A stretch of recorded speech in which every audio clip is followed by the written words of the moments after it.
ഓം ശ്രീ ഗുരുഭ്യോ നമ. ജ്യോതിർഗമ ചാനലിലേക്ക് ഏവർക്കും സ്വാഗതം.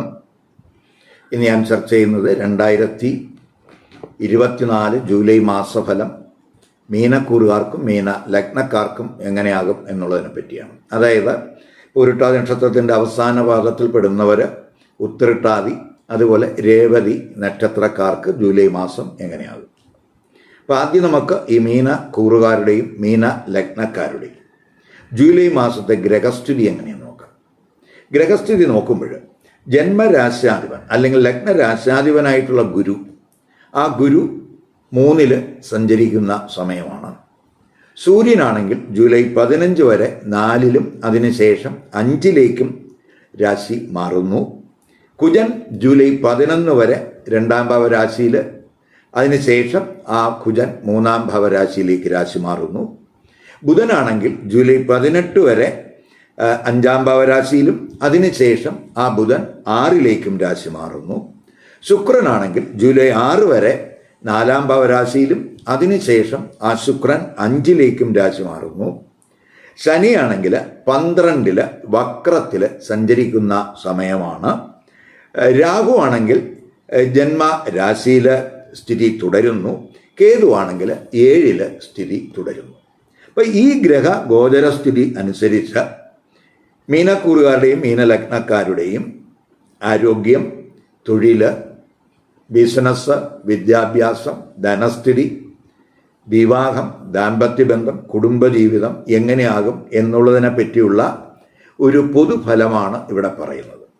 അതേസമയം ഈ കൂറുകാരുടെയും ലഗ്നക്കാരുടെയും ജാതകത്തിലെ ഗ്രഹസ്ഥിതി എങ്ങനെയാണ്, അവർക്കിപ്പോൾ എന്ത് ദശ നടക്കുന്നു, എന്ത് അപകാരം, എന്ത് ഛിദ്രം, അത് ഏത് ഗ്രഹങ്ങളുടേതാണ്, ആ ഗ്രഹങ്ങളെല്ലാം തന്നെ ജാതകത്തിൽ ഇഷ്ടസ്ഥാനത്താണോ അനിഷ്ടസ്ഥാനത്താണോ എന്നതിനനുസരിച്ച് ഈ പൊതുഫലത്തിൽ അനുകൂലമായിട്ടോ പ്രതികൂലമായിട്ടോ മാറ്റങ്ങളുണ്ടാകും എന്നും കൂടെ മനസ്സിലാക്കുക. അതുകൊണ്ടാണ് ഒരേ നക്ഷത്രക്കാർക്കും ഒരേ ലഗ്നക്കാർക്കും വ്യത്യസ്തമായിട്ടുള്ള ഫലങ്ങൾ അനുഭവത്തിൽ വരുന്നത്. അപ്പോൾ ഇവയൊക്കെ നമ്മൾ ജാതക നിരീക്ഷണത്തിലൂടെ അറിയേണ്ടുന്ന കാര്യങ്ങളാണ്. ആദ്യം നമുക്ക് ഈ മീനക്കൂറുകാരുടെയും മീനലഗ്നക്കാരുടെയും ആരോഗ്യസ്ഥിതി എങ്ങനെയെന്ന് നോക്കാം. ആരോഗ്യസ്ഥിതി ചിന്തിക്കുമ്പോൾ ജന്മരാശ്യാധിപനും ലഗ്നരാശ്യാധിപനുമായിട്ടുള്ള ഗുരു 3-ലാണ് സഞ്ചരിക്കുന്നത്. ജന്മരാശിയിൽ രാഹു സ്ഥിതി ചെയ്യുന്ന സമയമാണ്. സുഖസ്ഥാനത്ത് ആദ്യത്തെ 2 വാരം സൂര്യനുണ്ട്. 19 മുതൽ ആ സുഖസ്ഥാനാധിപനായിട്ടുള്ള ബുധൻ 6-ലേക്ക് രാശി മാറുന്നു. ശനിയാണെങ്കിൽ 12-ൽ. ഇപ്പോൾ വലിയ ആരോഗ്യ പ്രശ്നങ്ങൾ ഇല്ല എങ്കിലും ചെറിയ ചെറിയ ക്ലേശങ്ങൾക്ക് ജൂലൈ മാസത്തിൽ സാധ്യതയുണ്ട്. ഇപ്പോൾ ചിലർക്ക് ഹെഡേക്ക്, ദന്തസംബന്ധമായോ നയനസംബന്ധമായോ ചെറിയ പ്രശ്നങ്ങൾക്ക് സാധ്യത കാണുന്നു.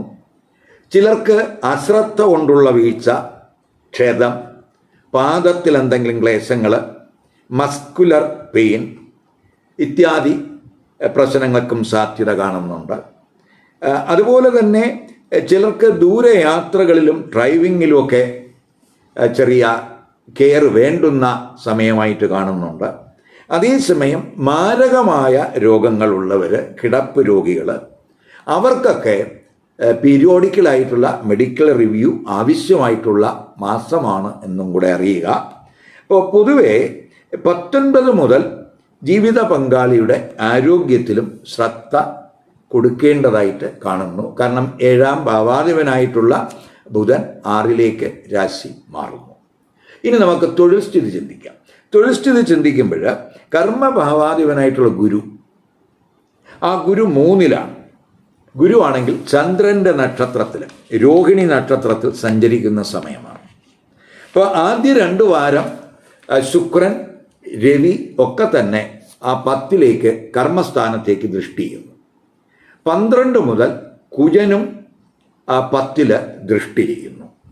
അപ്പോൾ 12 മുതൽ ഈ ധർമ്മഭാവാധിപനായിട്ടുള്ള കുജനും കർമ്മഭാവാധിപനായിട്ടുള്ള ഗുരുവും 3-ൽ യോഗം ചെയ്യുകയാണ്. ഒരു ധർമ്മ കർമ്മ ബന്ധം 12 മുതൽ അവിടെ വരുന്നു. ഗുരു ആണെങ്കിൽ 11 ദൃഷ്ടി ചെയ്യുന്ന സമയം കൂടെയാണ്. അപ്പോൾ തൊഴിലിൽ വളരെ ആക്റ്റീവാകും. തൊഴിലിൽ ഉയർച്ചയ്ക്ക് സാധ്യതയുള്ള സമയമാണ്. ചിലർക്ക് സ്ഥാനക്കയറ്റത്തിനും ഉയർന്ന അധികാരമൊക്കെ കിട്ടുന്നതിന് സാധ്യതയുണ്ട്. അപ്പോൾ തൊഴിലിൽ മേലധികാരികളുടെയൊക്കെ പ്രീതി, അതുവഴിയുള്ള ഭാഗ്യനേട്ടങ്ങൾക്കൊക്കെ സാധ്യത കാണുന്നുണ്ട്. കോവർക്കേഴ്സിൻ്റെയൊക്കെ സഹകരണം ഉണ്ടാകുന്ന സമയമാണ്. തൊഴിലുമായി ബന്ധപ്പെട്ട് ചിലപ്പോൾ ദൂരെ യാത്രകളൊക്കെ ഉണ്ടാകാനും സാധ്യതയുണ്ട്. ഈ ഗുരുമംഗള യോഗമൊക്കെ 3-ൽ വരുന്ന സമയം ആയതുകൊണ്ട് ഈ ഉയർന്ന തൊഴിൽ അന്വേഷിക്കുന്നവരെ സംബന്ധിച്ചിടത്തോളം അത്തരം ഉദ്യോഗാർത്ഥികൾക്ക് വളരെ അനുകൂലമായിട്ടുള്ള സമയമാണ്. അവർക്ക് തൊഴിൽ ഭാഗ്യത്തിനൊക്കെ സാധ്യതയുണ്ട്. മാത്രമല്ല 11-ൽ ഗുരു, രവി, ബുധൻ, ശുക്രൻ ഇത്രയും ഗ്രഹങ്ങൾ ആ 11-ൽ ദൃഷ്ടി ചെയ്യുന്ന സമയം കൂടെയാണ്. അപ്പോൾ പൊതുവെ അങ്ങനെ ഒരു ദൃഷ്ടി വരുമ്പോൾ തൊഴിലിൽ നിന്ന് സാമ്പത്തിക നേട്ടമൊക്കെ ഉണ്ടാകാനും സാധ്യതയുള്ള സമയമാണ്. ഈ 12-ാം ഭാവാധിപനും അതുപോലെ കർമ്മകാരകനുമായിട്ടുള്ള ശനി 12-ൽ വക്രത്തിൽ സഞ്ചരിക്കുന്ന സമയമായതുകൊണ്ട് ചിലർക്ക് ചില അദൃശ്യ ശത്രുക്കളുടെ നീക്കങ്ങൾ ഉണ്ടാകാൻ സാധ്യതയുണ്ട്. അവിടെ കെയർ വേണം. അതുപോലെ വിദേശത്തൊക്കെ തൊഴിൽ ചെയ്യുന്നവർക്കും തൊഴിലിൽ ചെറിയ പ്രയാസങ്ങളോ പ്രശ്നങ്ങളോ ഒക്കെ ചിലപ്പോൾ ഉണ്ടായെന്ന് വരാം. അതുപോലെ തൊഴിലിൽ ചിലപ്പോൾ അവർക്ക് ചെറിയ മാറ്റങ്ങൾക്കും സാധ്യതയുണ്ട്. അതുപോലെ വിദേശത്ത് തൊഴിൽ അന്വേഷിക്കുന്നവർക്ക് ചിലപ്പോൾ വിദേശ യാത്രകൾക്ക് എന്തെങ്കിലും തടസ്സമോ അല്ലെങ്കിൽ മറ്റെന്തെങ്കിലും പ്രശ്നങ്ങളോ വിസ സംബന്ധമായ പ്രയാസങ്ങളോ പ്രശ്നങ്ങളോ ഒക്കെ ചിലപ്പോൾ ഉണ്ടായെന്ന് വരാം. അപ്പോൾ ഈ സമയത്ത് പൊതുവെ നല്ല കർമ്മങ്ങളിലും അതുപോലെ ഒരു ത്യാഗ മനോഭാവമൊക്കെ ഈ കൂറുകാരുടെ ഭാഗത്ത് ഉണ്ടാകും എങ്കിൽ ആ പ്രയാസങ്ങളൊക്കെ മാറിക്കിട്ടും എന്ന് തന്നെ പറയാം. ഇനി നമുക്ക് ബിസിനസ്സുകാർക്ക്, ഇപ്പം ബിസിനസ്സുകാരെ സംബന്ധിച്ചിടത്തോളം 7-ാം ഭാവാധിപനായിട്ടുള്ള ബുധൻ 18 വരെ 5-ലാണ്. അതിനുശേഷം ആ ബുധൻ 6-ലേക്ക് രാശി മാറുന്നു. ബിസിനസ് കാരകനാണ് ബുധൻ. 7 മുതൽ ശുക്രനും 5-ലേക്ക് സ്ഥിതി വരുന്നു. അപ്പോൾ പൊതുവെ 7-ൽ കേതു സ്ഥിതി ചെയ്യുന്ന സമയമാണ് എങ്കിലും ഗുരു 7-ലേക്ക് ദൃഷ്ടി ചെയ്യുന്നുണ്ട്. അപ്പോൾ പൊതുവെ ബിസിനസ്സിലൊക്കെ ആക്റ്റീവ് ആകും. മറ്റ് ഗ്രഹങ്ങളുടെയൊക്കെ സ്ഥിതി എന്ന് പറയുന്നത് ബിസിനസ് നേട്ടത്തിന് വഴിയൊരുക്കും എന്ന് തന്നെ പറയാം. ഇപ്പോൾ സാഹചര്യത്തിനനുസരിച്ച് ബിസിനസ്സിലെ തന്ത്രങ്ങൾക്ക് മാറ്റം വരുത്തി പോകുന്നവർക്ക് ബിസിനസ്സിലെ പുരോഗതി ദൃശ്യമാകും. 19 മുതൽ 7-ാം ഭാവാധിപൻ ബുധൻ 6-ൽ വരുന്ന സമയമാണ്. അത് ബിസിനസ്സിൽ അല്പം കെയർ വേണം. ഇത്തിരി കൂടുതൽ മത്സരങ്ങളൊക്കെ അഭിമുഖീകരിക്കേണ്ടുന്ന ഒരു സമയവും കൂടെയാണ്. അപ്പോൾ അതിനനുസരിച്ചുള്ളൊരു നീക്കം ഈ കുറുകാരുടെ ഭാഗത്ത് ഉണ്ടാകണം. വിദേശ ബിസിനസ്സുകാർക്ക് നിലവിലുള്ള പ്രശ്നങ്ങൾ ആദ്യത്തെ 2 വാരം കഴിയുമ്പോൾ മാറും എന്നും കൂടെ മനസ്സിലാക്കുക. ഇനി വിദ്യാർത്ഥികൾക്ക്, ഇപ്പോൾ വിദ്യാർത്ഥികളെ സംബന്ധിച്ചിടത്തോളം വിദ്യാകാരകൻ ബുധനാണ്. ആ ബുധൻ 5-ൽ ജൂലൈ 18 വരെ സ്ഥിതി ചെയ്യുന്നുണ്ട്. കുജനാണെങ്കിൽ 2-ഉം 9-ഉം ഭാവാധിപനാണ്. ആ കുജൻ 11 വരെ 2-ൽ സ്ഥിതി ചെയ്യുന്ന സമയമാണ്. അതുപോലെ 5-ൽ ആ കുജൻ്റെ ദൃഷ്ടി വരുന്നുണ്ട്. 12 മുതൽ 9-ലും ആ കുജൻ്റെ ദൃഷ്ടി വരുന്നുണ്ട്. രവിയും ശുക്രനും 4-ലും 5-ലും ഒക്കെ സഞ്ചരിക്കുന്ന സമയമാണ്. അപ്പോൾ പൊതുവെ വിദ്യാർത്ഥികൾക്ക് പഠനത്തിലൊക്കെ താല്പര്യം കൂടുന്ന സമയമാണ്. അപ്പോൾ അവരുടെ ബുദ്ധിശക്തി, അവരുടെ മെമ്മറി പവർ ഒക്കെ തന്നെ കൂടുന്ന ഒരു ഗ്രഹസ്ഥിതിയാണ്. അപ്പം അക്കാഡമിക് തലത്തിൽ നല്ല പെർഫോമൻസ്, അതുപോലെ പരീക്ഷകളിൽ ഉയർന്ന സ്കോർ കരസ്ഥമാക്കാൻ സഹായകമായ ഗ്രഹസ്ഥിതിയാണ് ജൂലൈ മാസത്തിൽ കാണുന്നത്. അപ്പോൾ ആത്മാർത്ഥമായിട്ട് വർക്ക് ചെയ്യുന്ന വിദ്യാർത്ഥികൾക്ക് അനുകൂല സമയമാണ്. അവർക്ക് അതുപോലെ വിദ്യാർത്ഥികൾക്ക് ആഗ്രഹിക്കുന്ന കോഴ്സിൽ അഡ്മിഷൻ കിട്ടുന്നതിനും അനുകൂല സമയമാണ്. വിദ്യാർത്ഥികൾക്ക് പൊതുവെ പഠനത്തിൽ അവർ ബിസി ആകുന്ന സമയം എന്ന് തന്നെ പറയാം. വിദേശത്തൊക്കെ പഠനം ആഗ്രഹിക്കുന്ന വിദ്യാർത്ഥികൾക്ക് നിലവിലെ തടസ്സങ്ങൾ ജൂലൈ 18 കഴിയുമ്പോൾ മാറും എന്ന് തന്നെ പറയാം. ഇനി ധനസ്ഥിതി ചിന്തിക്കുമ്പോൾ 2-ാം ഭാവാധിപൻ കുജനാണ്. കുജനാണെങ്കിൽ 11 വരെ 2-ൽ ബലവാനായിട്ട് നിൽക്കുന്നുണ്ട്. അതിനുശേഷം ആ കുജൻ 3-ലേക്ക് രാശി മാറുന്നു. 11-ാം ഭാവാധിപൻ ശനി 12-ൽ വക്രത്തിലാണ്. അപ്പം വക്രശനി ധനസ്ഥാനത്ത് നീചദൃഷ്ടി ചെയ്യുന്ന സമയവും കൂടെയാണ്. അപ്പം ശനി നീചദൃഷ്ടിയാണ് ചെയ്യുന്നതെങ്കിലും ശനി ഇപ്പോൾ സഞ്ചരിക്കുന്നത് ഗുരുവിൻ്റെ നക്ഷത്രത്തിലാണ്. അപ്പം ഗുരു ആണെങ്കിൽ 3 സഞ്ചരിക്കുന്ന സമയമാണ്. അപ്പോൾ പൊതുവെ ആ ഗുരു 11 ദൃഷ്ടി ചെയ്യുന്നുണ്ട്. അപ്പോൾ ധനനേട്ടം ഉണ്ടാകുന്ന സമയമാണ്. ആദ്യ 2 വാരം ധനസ്ഥിതിയിൽ നല്ല വർധനവ് പ്രതീക്ഷിക്കാം. അവസാനത്തെ 2 വാരം പ്രതീക്ഷിക്കുന്ന രീതിയിൽ ഒരു ധനപുരോഗതി ഉണ്ടാകണമെന്നില്ല. 11ാം ഭാവാധിപനായിട്ടുള്ള ശനി 12 സ്ഥിതി വരുന്നു, അവിടെ വക്രത്തിൽ സഞ്ചരിക്കുന്നു. അപ്പോൾ പൊതുവെ ധനച്ചെലവ് കൂടാൻ സാധ്യതയുണ്ട്.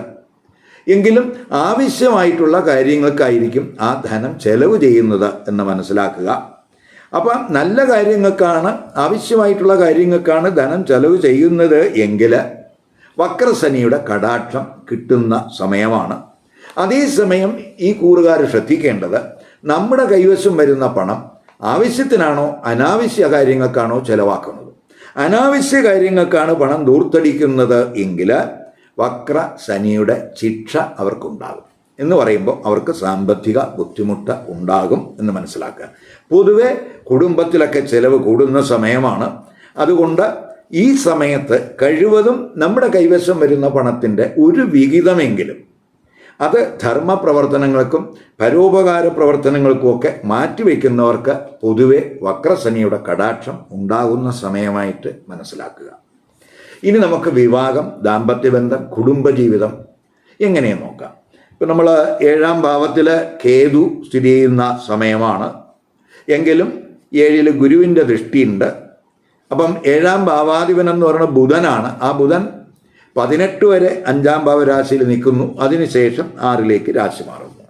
അപ്പോൾ ശുക്രനും 4ഉം 5ഉം ഭാവരാശികളിലൊക്കെ സഞ്ചരിക്കുന്ന സമയമാണ്. അപ്പോൾ പൊതുവെ വിവാഹ ആലോചനകളൊക്കെ ഉണ്ടാകും. ഇപ്പോൾ 7ലൊക്കെ കേതു നിൽക്കുകയാണെങ്കിലും മറ്റ് ഗ്രഹങ്ങളുടെയൊക്കെ സ്ഥിതി അനുകൂലമായതുകൊണ്ട് വിവാഹ ആലോചനകൾ ഉണ്ടാകും.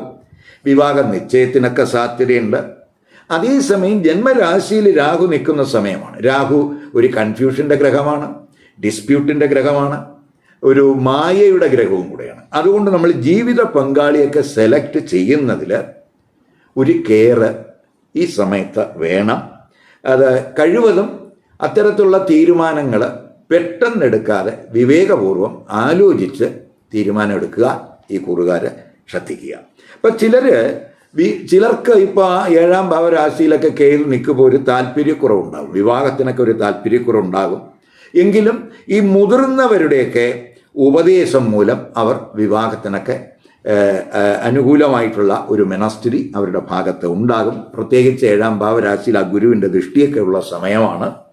അതുപോലെ കമിതാക്കൾക്കും പൊതുവെ അനുകൂല സമയമാണ്. 16 മുതൽ 6ാം ഭാവാധിപനായിട്ടുള്ള സൂര്യൻ 5ലേക്ക് വരുന്നു. അത് കമിതാക്കൾക്ക് ചെറിയ പ്രശ്നം. അപ്പോൾ അവസാനത്തെ 2 വാരമൊക്കെ കമിതാക്കൾക്ക് ചെറിയ പ്രശ്നങ്ങളൊക്കെ ഉണ്ടാകാൻ സാധ്യതയുണ്ട്. അപ്പം മാത്രമല്ല അവസാനത്തെ 2 വാരമൊക്കെ ആകുമ്പോൾ കമിതാക്കൾക്കിടയിൽ എന്തെങ്കിലുമൊക്കെ ചതി വഞ്ചനയൊക്കെ ഉണ്ടാകാം. അതുകൊണ്ട് അത്തരത്തിലുള്ള ഈ ചതിയിലോ വഞ്ചനയിലോ ഒക്കെ വീഴാതിരിക്കാൻ ഈ കമിതാക്കൾ ശ്രദ്ധിക്കണം. അതുപോലെ ദാമ്പത്യ ബന്ധം പൊതുവെ സന്തോഷകരമാകും. എങ്കിലും 19 മുതൽ ഒരു കെയർ വേണ്ടുന്ന സമയമാണ്. കാരണം 7ാം ഭാവാധിപനായിട്ടുള്ള ബുധൻ 6ലേക്കാണ് രാശി മാറുന്നത്. ആ ബുധനെ കുജൻ ദൃഷ്ടി ചെയ്യുന്നുണ്ട്. അപ്പോൾ ആ ബുധനെ വക്രശനിയും ദൃഷ്ടി ചെയ്യുന്ന സമയമാണ്. അതിനാൽ അവസാനത്തെ 2 വാരമൊക്കെ ആകുമ്പോൾ ദമ്പതിമാർക്കിടയിൽ ഒരു കെയർ വേണം. അവർക്കിടയിൽ തെറ്റിദ്ധാരണകൾ ഉണ്ടാകാം. അതുപോലെ എന്തെങ്കിലുമൊക്കെ സംശയം അവരുടെ ഭാഗത്തുണ്ടാകാം. അത് തർക്കങ്ങളിലേക്ക് വഴിതെളിക്കാം. അപ്പം അവയിലൊക്കെ ഒരു ശ്രദ്ധ ഈ കുറുകാരുടെ ഭാഗത്ത് വേണം. മാത്രമല്ല ജന്മരാശിയിൽ രാഹു സ്ഥിതി ചെയ്യുന്ന സമയവും കൂടെ ആയതുകൊണ്ട് രാഹു പൊതുവെ ഒരു തർക്കത്തിൻ്റെ ഗ്രഹവും കൂടെയാണ്. അത് ജന്മരാശിയിൽ നിൽക്കുമ്പോൾ സ്വാഭാവികമായിട്ടും നമ്മുടെ സംസാരത്തിൽ വളരെ കെയർ വേണം. വളരെ ഈ പ്രകോപനപരമായിട്ട് റിയാക്ട് ചെയ്യാനൊക്കെ ഉള്ളൊരു സ്വഭാവമൊക്കെ ചിലപ്പോൾ രാഹുവിൻ്റെ ജന്മരാശിയിലെ സ്ഥിതി കൊണ്ട് ഉണ്ടാകും. അതുപോലെ എന്തെങ്കിലും ഏത് കാര്യത്തിൽ ഒരു സംശയമൊക്കെ ചിലപ്പോൾ ഉണ്ടാകാൻ സാധ്യതയുണ്ട്. അതൊക്കെ ഈ ദമ്പതിമാർക്കിടയിൽ പ്രയാസങ്ങൾ ഉണ്ടാക്കും. അതുകൊണ്ട് അത് മനസ്സിലാക്കി ഈ ഗ്രഹത്തിൻ്റെ സ്ഥിതി ഇങ്ങനെയാണെന്ന് മനസ്സിലാക്കിയുള്ളൊരു സംയമനവും വിട്ടുവീഴ്ചകളും ദമ്പതിമാരുടെ ഭാഗത്ത് ഉണ്ടാകണം. ഇനി കുടുംബജീവിതത്തിലോട്ട് വരുമ്പോൾ 15 വരെ ഈ 4 സൂര്യൻ നിൽക്കുന്ന സമയമാണ്. 2 കുജൻ നിൽക്കുന്ന സമയമാണ്. 2 ശനിയുടെ ദൃഷ്ടിയുമുള്ള സമയമാണ്. അപ്പോൾ ആദ്യത്തെ 2 വാരം കുടുംബജീവിതത്തിൽ ചെറിയ ടെൻഷൻ, സ്ട്രെസ് ഒക്കെ ഉണ്ടാകാൻ സാധ്യതയുണ്ട്. പ്രത്യേകിച്ച് സൂര്യനൊക്കെ ആ സുഖസ്ഥാനത്ത് നിൽക്കുമ്പോൾ ഒരു ടെൻഷൻ ഉണ്ടാകാം, ഒരു സ്ട്രെസ്സൊക്കെ കുടുംബജീവിതത്തിൽ ഉണ്ടാകാൻ സാധ്യതയുണ്ട്. അപ്പോൾ അതുപോലെ നമ്മൾ ഈ 4-ാം ഭാവാധിപനായിട്ടുള്ള ബുധൻ 6 അവസാനത്തെ 19 മുതൽ 6 രാശി മാറുന്നത്. അപ്പോൾ അതും ആ ബുധനെ ശനിയൊക്കെ ദൃഷ്ടി ചെയ്യുന്ന സമയമാണ്. അപ്പോൾ പൊതുവെ ഒരു സുഖക്കുറവ്, നമ്മൾ ആദ്യ 2 വാരമായാലും അവസാനത്തെ 2 വാരമായാലും കുടുംബജീവിതത്തിൽ നമ്മൾ ഒരു കെയർ വേണം.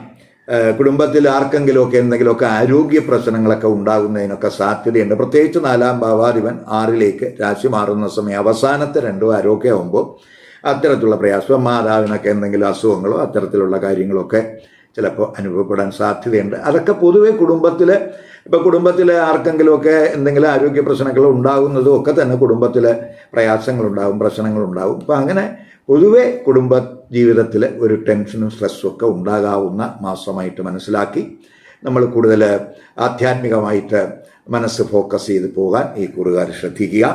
ജൂലൈ 9, 10, 15, 16, 23, 24 ഈ തീയതികൾ ഈ കുറുകാരെ സംബന്ധിച്ചിടത്തോളം അത്രത്തോളം അനുകൂല ദിവസങ്ങളല്ല.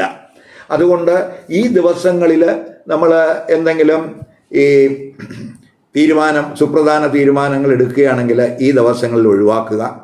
അതുപോലെ പുതിയ സംരംഭങ്ങൾ എന്തെങ്കിലും നമ്മൾ തുടങ്ങാൻ ആഗ്രഹിക്കുന്നുവെങ്കിൽ അത്തരം സംരംഭങ്ങൾ ഈ ദിവസങ്ങളിൽ തുടങ്ങാതിരിക്കാൻ ശ്രദ്ധിക്കുക. അതുപോലെ നമുക്ക് ഈ പ്രത്യേകിച്ച് ഈ ശുഭകർമ്മങ്ങൾ എന്തെങ്കിലും നമ്മൾ നടത്താൻ ആഗ്രഹിക്കുന്നെങ്കിൽ അത്തരം ശുഭകർമ്മങ്ങളും ഈ ദിവസങ്ങളിൽ ഒഴിവാക്കാൻ ശ്രദ്ധിക്കുക. ഞാൻ ഈ പറഞ്ഞതെല്ലാം മീനക്കൂറുകാരുടെയും മീനലഗ്നക്കാരുടെയും ഒരു പൊതുഫലമാണ്. അപ്പോൾ നമ്മൾ ഈ മീനക്കൂറുകാർക്ക് എല്ലാവർക്കും മീനലഗ്നം വരണമെന്നില്ല. ചിലർക്ക് മീനലഗ്നം വരാം, മറ്റു ചിലർക്ക് വ്യത്യസ്തമായിട്ടുള്ള ലഗ്നരാശികൾ വരാം. മീനക്കൂറും മീനലഗ്നവും ഒന്നായിട്ട് വരുന്നവരെ സംബന്ധിച്ചിടത്തോളം ഈ പൊതുഫലത്തിൽ വലിയ വ്യതിയാനമൊന്നും വരില്ല.